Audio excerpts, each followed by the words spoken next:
ಭಾಳ ಪ್ರಮುಖವಾಗಿ ಮಾಧ್ಯಮದ ಸ್ನೇಹಿತರು ಇಲ್ಲಿದ್ದೀರಿ. ಇವತ್ತು ಕ್ಷೀರ ಕ್ಷೇತ್ರದಲ್ಲಿ ಇಡೀ ರಾಷ್ಟ್ರದಲ್ಲಿ ಕೋಟ್ಯಾಂತರ ಜನ ಹಾಲನ್ನು ನಂಬಿಕೊಂಡು ಜೀವನ ಮಾಡ್ತಾ ಇದ್ದಾರೆ. ಇವತ್ತು ಮಾರುಕಟ್ಟೆನಲ್ಲಿ ಒಂದು ದಿಗ್ಭ್ರಮೆ ಏನಪ್ಪ ಅಂತ ಹೇಳಿದ್ರೆ, ಕೆಲವು ಫ್ಲಿಪ್ಕಾರ್ಟ್ ಅಂತಕ್ಕಂಥ ಒಂದು ಸಂಸ್ಥೆ ₹1 1 ಲೀಟರ್ ಹಾಲು ಕೊಡ್ತಕ್ಕಂಥ ರೈತ ಸಮುದಾಯವನ್ನು ಧ್ವಂಸ ಮಾಡ್ತಕ್ಕಂಥ ಒಂದು ಕೃತ್ಯಕ್ಕೆ ಕೈ ಹಾಕಿದೆ. ₹1 1 ಲೀಟ್ರ್ ಹಾಲು ಹಣ ಮಾಡೋ ಬರದಲ್ಲಿ ರೈತರ ಕುಲಕ್ಕೆ ಬೆಂಕಿ ಇಡುವಂಥ ಕೆಲಸವನ್ನು ಮಾಡ್ತಾ ಇದ್ದಾರೆ ಕೇಂದ್ರ ಸರ್ಕಾರ ಮತ್ತು ರಾಜ್ಯ ಸರ್ಕಾರ. ಇದರ ಬಗ್ಗೆ ಗಮನ ಹರಿಸಿ ತಕ್ಷಣ ಇದಕ್ಕೆ ಕಡಿವಾಣ ಹಾಕಲಿಲ್ಲ ಅಂತ ಅಂದರೆ ಇಡೀ ರಾಷ್ಟ್ರದಾದ್ಯಂತ ಫ್ಲಿಪ್ಕಾರ್ಟ್ ಸಂಸ್ಥೆಯ ವಿರುದ್ಧ ದಂಗೆ ಏಳಬೇಕಾದಂಥ ಅನಿವಾರ್ಯ ಪರಿಸ್ಥಿತಿ ಬರ್ತದೆ ಅಂತಕ್ಕಂಥದ್ದನ್ನು ಈ ಸಂದರ್ಭದಲ್ಲಿ ನಾನು ಹೇಳಲಿಕ್ಕೆ ಬಯಸ್ತೇನೆ. ನಾನು ಇವತ್ತು ಮಾನ್ಯ ಪ್ರಧಾನಮಂತ್ರಿಗಳಿಗೂ ಕೂಡ ಇದರ ಬಗ್ಗೆ ಮೇಲನ್ನು ಕಳಿಸ್ತಾ ಇದ್ದೇನೆ. ತಕ್ಷಣ ಈಗಾಗಲೇ ವ್ಯಾಪಕವಾದಂಥ ಪ್ರಚಾರವನ್ನು ಮಾಡಿ ಪ್ರಚಾರಕ್ಕೋಸ್ಕರ ಸುಮಾರು 2,000 ಕೋಟಿ ರೂಪಾಯಿ ಹಣವನ್ನು ವೆಚ್ಚ ಮಾಡ್ತಾ ಇದ್ದಾರೆ. ಇಡೀ ದೇಶದಾದ್ಯಂತ ಆನ್ಲೈನ್ ಪ್ಲ್ಯಾಟ್ಫಾರ್ಮ್ನಲ್ಲಿ ಕೇವಲ ₹1 ಹಾಲು ಕೊಡ್ತಕ್ಕಂಥದ್ದು.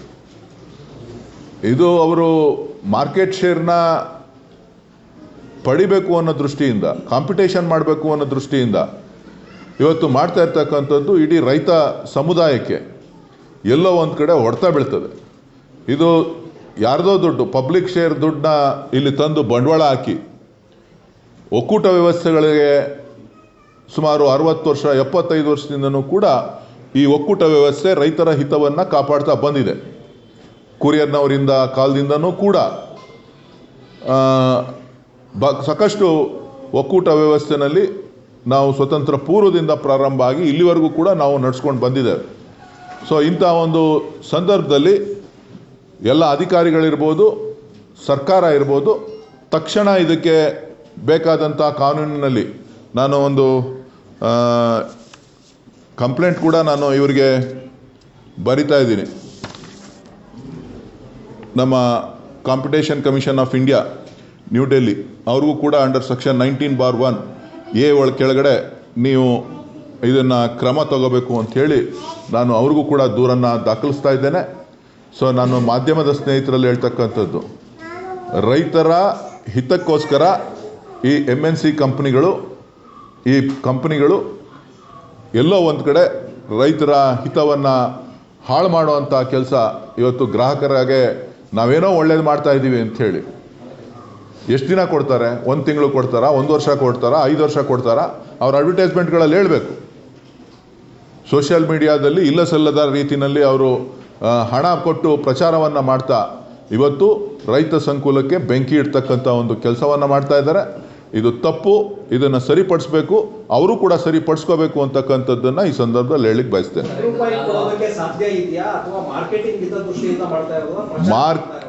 ಪ್ರಚಾರಕ್ಕಿಂತ ಇಡೀ ರೈತ ಸಮುದಾಯಕ್ಕೆ ಆಗ್ತಕ್ಕಂಥ ಅನ್ಯಾಯ. ಯಾರು ಆಲ್ರೆಡಿ ಆ್ಯಡ್ ರಿಲೀಸ್ ಮಾಡಿದ್ದಾರೆ, ಆ್ಯಡ್ ಕೊಡ್ತಾ ಇದ್ದಾರೆ. ಈಗಾಗಲೇ ಸುಮಾರು 14.5 ಲಕ್ಷ ಲೀಟ್ರ್ ಹಾಲು ಮಾರಾಟ ಆಗಿದೆ. ಏನಿಲ್ಲ ರೀ, ಪಬ್ಲಿಕ್ ದುಡ್ಡನ್ನು ಕಂಪ್ನಿಗಳ ಮುಖಾಂತರ ಇನ್ವೆಸ್ಟ್ ಮಾಡ್ತಕ್ಕಂಥದ್ದು, ಇನ್ವೆಸ್ಟ್ಮೆಂಟ್ ಮಾಡಿ ಗ್ರಾಹಕರನ್ನು ಆಕರ್ಷಣೆ ಮಾಡ್ತಕ್ಕಂಥದ್ದು. 1 ತಿಂಗಳು 2 ತಿಂಗಳು 3 ತಿಂಗಳು ಅದನ್ನೇ ನಾನು ಕೇಳ್ತಾ ಇರೋದು. 1 ವರ್ಷ ಕೊಡ್ತಾರಾ ₹1, 2 ವರ್ಷ ಕೊಡ್ತಾರಾ ₹1? ಹೇಳ್ಬೇಕು.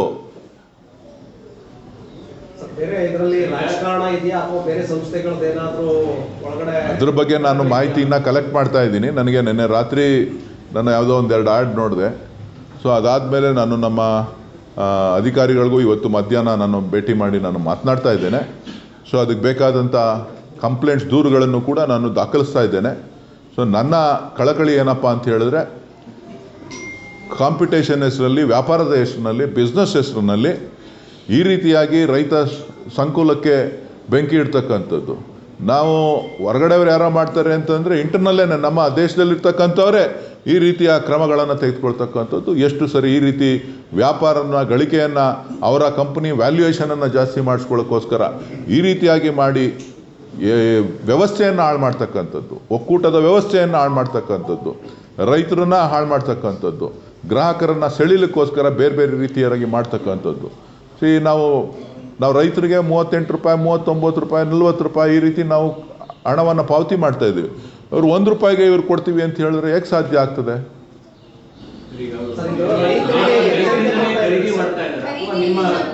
ಯಾರ ಹತ್ರ ಖರೀದಿ ಮಾಡ್ತಾ ಇದ್ದಾರೆ, ಎಲ್ಲಿಂದ ಹಾಲು ಬರ್ತಾ ಇದೆ ಅಂತಕ್ಕಂಥದ್ದೆಲ್ಲವನ್ನು ಕೂಡ ಇವತ್ತು ನಾನು ತಿಳ್ಕೋಬೇಕಾಗಿದೆ.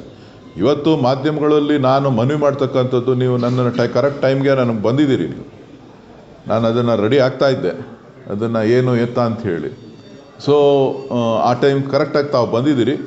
ದಯವಿಟ್ಟು ನೀವು ರಾಷ್ಟ್ರದ ಗಮನವನ್ನು ಸೆಳೀಬೇಕು.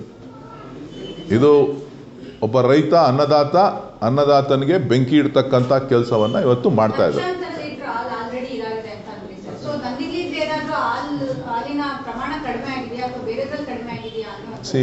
ಓವರಾಲ್ ಏನಾಗುತ್ತೆ ಅಂತ ಅಂದರೆ, ಗ್ರ್ಯಾಜುಯಲಿ ಮಾರ್ಕೆಟಲ್ಲಿ ನಂದಿನಿ ಒಂದೇ ಇಲ್ಲ, ಎಲ್ಲರೂ ಕೂಡ ಇರ್ತಾರೆ.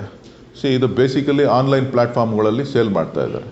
ಆನ್ಲೈನ್ ಪ್ಲ್ಯಾಟ್ಫಾರ್ಮಲ್ಲಿ ಸೇಲ್ ಮಾಡಬೇಕಾದ್ರೆ ಆನ್ಲೈನ್ ಪ್ಲ್ಯಾಟ್ಫಾರ್ಮಲ್ಲಿ ಎಷ್ಟೋಯ್ತು ಏನು ಅಂತ ಹೇಳ್ಬಿಟ್ಟು ನಮಗೆ ಗೊತ್ತಾಗೋದು. ಗ್ರ್ಯಾಜುಯಲಾಗೆ ನಮಗೆ ಒಂದೊಂದು ಸಂಸ್ಥೆಗಳಿಗೆ ನಮ್ಮ ಒಕ್ಕೂಟಕ್ಕೂ ಒಂದು 40-50 ಸಾವಿರ ಕಡಿಮೆ ಆಗಿದೆ. ಸೊ ನಾವು ಎಷ್ಟು ದಿನದಿಂದ ಆಗಿದೆ ಏನು ಎತ್ತ ಅಂಥೇಳಿ ಈಗ ಅಸೆಸ್ಮೆಂಟ್ ಮಾಡಬೇಕು. ಈಗ ನಾವು ಬೆಂಗಳೂರಲ್ಲಿ ನಾವು 4 ಒಕ್ಕೂಟಗಳು ಮಾರಾಟ ಮಾಡ್ತೀವಿ. ಇಲ್ಲೊಂದು 1.5 ಲಕ್ಷ ಲೀಟ್ರು ಕಡಿಮೆ ಆಗಿರ್ತದೆ. ಖಾಸಗಿಯವರು ಸುಮಾರು 30%, 40% ಅವರು ಮಾರಾಟ ಮಾಡ್ತಾ ಇದ್ದಾರೆ. ಅದು ಅವ್ರ ಮೇಲೂ ಕೂಡ ಹೊಡೆತ ಬೀಳ್ತಿರ್ತದೆ. ಹೀಗೆ ಎಲ್ಲರ ಮೇಲೂ ಕೂಡ ಇದು ಹೊಡೆತ ಬೀಳ್ತಕ್ಕಂಥದ್ದು ರಾಷ್ಟ್ರದ ಮೂಲೆಗಳಲ್ಲಿ. ಕರ್ನಾಟಕ ಒಂದೇ ಅಲ್ಲ, ಇಡೀ ರಾಷ್ಟ್ರದಲ್ಲಿ ಇದನ್ನು ವ್ಯಾಪಕವಾಗಿ ಪ್ರಚಾರ ಮಾಡಿ ಅವರು ಆರ್ಥಿಕವಾಗಿ ಬಲಿಷ್ಠರಾಗಿದ್ದೀವಿ ಅಂಥೇಳಿ ಇವತ್ತು ಈ ರೀತಿಯ ಒಂದು ಆ್ಯಡ್ಗಳನ್ನು ಕೊಟ್ಟು ಜನರನ್ನು ಸೆಳೆಯುವಂಥ ಕೆಲಸವನ್ನು ಮಾಡ್ತಾಯಿದ್ದಾರೆ. ಇದರಿಂದ ವ್ಯವಸ್ಥೆ ಹಾಳಾಗ್ತದೆ. ಹೋರಾಟಕ್ಕೆ ಇಳಿರಿ ಅಂತ ಹೇಳ್ತಾ ಇದ್ದೀನಿ. ಎಚ್ಚರಿಕೆ ಅಲ್ಲ, ರೈತರಿಗೆ ಎಚ್ಚರಿಕೆ ಕೊಡೋಕೆ ನಾನು ಯಾರು? ರೈತರು ಹೋರಾಟವನ್ನು ಮಾಡಬೇಕು, ಸರ್ಕಾರ ಎಚ್ಚರಿಕೆ ಕ್ರಮವನ್ನು ತೆಗೆದುಕೊಳ್ಬೇಕು. ಇವ್ರು ಯಾರು ಮಾಡ್ತಾ ಇದ್ದಾರೆ ಅವ್ರಿಗೆ ಎಚ್ಚರಿಕೆ ಕೊಡ್ತಾ ಇದ್ದೀನಿ.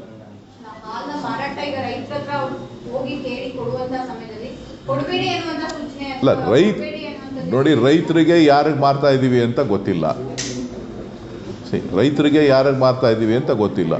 ಅವರು ನಮ್ಮವ್ರ ಹತ್ರನೇ, ನಮ್ಮ ಸಂಸ್ಥೆಗಳಲ್ಲೇನೆ ಯಾರ ಹತ್ರನೋ ಒಂದು 5,000 ಲೀಟ್ರು, 10,000 ಲೀಟ್ರು, 20,000 ಲೀಟ್ರು, ಯಾರ ಹತ್ರನೋ 1 ಲಕ್ಷ ಲೀಟ್ರು ಟೈಅಪ್ ಮಾಡಿ ತೊಗೋಬೋದು. ನಮ್ಗೆಲ್ಲಿ ತೊಗೋತಾ ಇದ್ದಾರೆ ಅಂತ ಗೊತ್ತಾಗೋದಿಲ್ಲ. ಎಲ್ಲೆಲ್ಲಿ ತೊಗೊಳ್ತಾ ಇದ್ದಾರೆ, ಬಲ್ಕ್ ಮಿಲ್ಕ್ ತೊಗೊಳ್ತಾ ಇದ್ದಾರಾ, ರಿಟೇಲ್ ಮಿಲ್ಕ್ ತೊಗೊಳ್ತಾ ಇದ್ದಾರಾ, ಪ್ರೊಡ್ಯೂಸರ್ಸ್ ಹತ್ರ ತೊಗೋತಾ ಇದ್ದಾರಾ, ಯಾರ ಹತ್ರ ತೊಗೋತಾ ಇದ್ದಾರೆ ಅಂತ ಗೊತ್ತಾಗೋದು. ಅಥವಾ ಅವರೇನಾರ ಪೌಡ್ರ್ ಮಿಕ್ಸ್ ಮಾಡಿ ಮಾರ್ತಾ ಇದ್ದಾರಾ, ಅದನ್ನು ಕೂಡ ಇವತ್ತು ನಾನು ಸ್ಯಾಂಪಲನ್ನು ತರಿಸ್ತಾ ಇದ್ದೀನಿ. ಸ್ಯಾಂಪಲ್ ಟೆಸ್ಟ್ ಮಾಡಲಿಕ್ಕೆ ಈಗಾಗಲೇ ನಾನು ಅಧಿಕಾರಿಗಳಿಗೆ ಸೂಚನೆ ಕೊಟ್ಟಿದ್ದೇನೆ. ಮಿಲ್ಕ್ನ ತಂದು ಸ್ಯಾಂಪಲ್ ಟೆಸ್ಟ್ ಮಾಡಿ ಕ್ವಾಲಿಟಿ ಬಗ್ಗೆ ಏನು ಎತ್ತ ಅಂತ ಹೇಳ್ಬಿಟ್ಟು. ಸೊ ಇದೆಲ್ಲವೂ ಕೂಡ ನಾವು ಗಮನ ಹರಿಸ್ಬೇಕಾಗ್ತದೆ. ಸೊ ಹಾಗಾಗಿ ಇವತ್ತು ವ್ಯವಸ್ಥೆ ಹಾಳಾಗೋದ ಮೇಲೆ ಅದನ್ನು ಮತ್ತೆ ಹಿಡಿತಕ್ಕೆ ತರ್ತಕ್ಕಂಥದ್ದು, ಮತ್ತೆ ರೈತರನ್ನ ಸರಿಯಾದ ರೀತಿಗೆ ತರ್ತಕ್ಕಂಥದ್ದು ಸಂಸ್ಥೆಗಳಿಗೆ ಕಷ್ಟ ಆಗ್ತದೆ. ಒಕ್ಕೂಟ ಎಸ್ಪೆಷಲಿ ಕೋಆಪರೇಟಿವ್ ಇನ್ಸ್ಟಿಟ್ಯೂಷನ್ಸ್ಗೆ ಭಾಳ ಕಷ್ಟ ಆಗ್ತದೆ. ಒಂದು ಸಾರಿ ನಾವು ಮುಗ್ಗರಿಸಿದ್ರೆ ಅದರ ಪರಿಣಾಮ ಯಾರ ಮೇಲೆ ಬೀಳ್ತದೆ? ನೇರವಾಗಿ ರೈತರ ಮೇಲೆ ಬೀಳ್ತದೆ. ಆ ದೃಷ್ಟಿಯಿಂದ ನಾನು ಈ ವಿಚಾರವನ್ನು ತಮ್ಮ ಮುಂದೆ ಇಡ್ತಾ ಇದ್ದೀನಿ. ಪ್ರಧಾನಿ ಅವ್ರಿಗೂ ಬರಿತಾ ಇದ್ದೀನಿ ಮೇಲು, ಸಾಯಂಕಾಲದೊಳಗಡೆ ನಿಮಗೆ ಕಾಪಿ ಕಳಿಸ್ಕೊಡ್ತೀನಿ. ಯಾವುದನ್ನು ಮಾರ್ತಾರೆ? ಫ್ಲಿಪ್ಕಾರ್ಟ್ ಸಂಸ್ಥೆಯವರು ಆ್ಯಡ್ ಮಾಡ್ತಾ ಇದ್ದಾರೆ. ಆ್ಯಡ್ದು ಬೇಕಾದ್ರೆ ಡೀಟೇಲ್ ಇದೆ, ತರಿಸ್ತೀನಿ, ಸಾಯಂಕಾಲದೊಳಗಡೆ ನಿಮಗೆ ಕಳಿಸ್ತೀನಿ. ನಂದಿನಿ ಅಲ್ಲ ರೀ, ನಂದಿನಿ ಅಲ್ಲ. ಅವರೇನೋ ಬ್ರ್ಯಾಂಡ್ ಮಾಡಿದ್ದಾರೆ, ಅವ್ರು ಮಾರ್ಕೆಟಿಂಗ್ ಮಾಡೋ ಪ್ರಯತ್ನದಲ್ಲಿ ಆಗದೇ ಇರೋದನ್ನು ಮಾಡ್ತೀವಿ ಅಂಥೇಳಿ ಅವ್ರ ಆಸ್ತಿ ಮೇಲೆ ಬಂಡವಾಳ ತೆಗೆದುಬಿಟ್ಟು ಮಾಡಿದ್ರೆ ಪರವಾಗಿಲ್ಲ. ಪಬ್ಲಿಕ್ ದುಡ್ಡನ್ನ ಎತ್ಬಿಟ್ಟು, ಪಬ್ಲಿಕ್ ಶೇರ್ಸ್ ದುಡ್ಡನ್ನ ಎತ್ಬಿಟ್ಟು ಇವರು ವ್ಯಾಲ್ಯೂಯೇಷನ್ ಮಾಡಿಬಿಟ್ಟು ಆ ದುಡ್ಡಿನಲ್ಲಿ ಮುಳುಗಿ ಆ ಕೊನೆಗೆ ಎದುರು ಕೈ ಎತ್ತಿ ಇದನ್ನು ಕೈ ಎತ್ತಿ ಹೋಗ್ತಕ್ಕಂಥದ್ದು. ಹಾಂ, ಸೇಮ್ ಅದು ರೈತರ ಮೇಲಾಗಲಿ ಸಾಮಾನ್ಯ ಜನರ ಮೇಲೆ ಏನೂ ಆಗ್ತಾ ಇರಲಿಲ್ಲ. ಅದು ಮ್ಯಾನುಫ್ಯಾಕ್ಚರಿಂಗ್ ಪ್ರಾಡಕ್ಟ್ಸು. ಹಾಂ, ಇದು ನೇರವಾಗಿ ರೈತರ ಮೇಲೆ ಹೊಡ್ತಾ ಬೀಳ್ತಕ್ಕಂಥದ್ದು.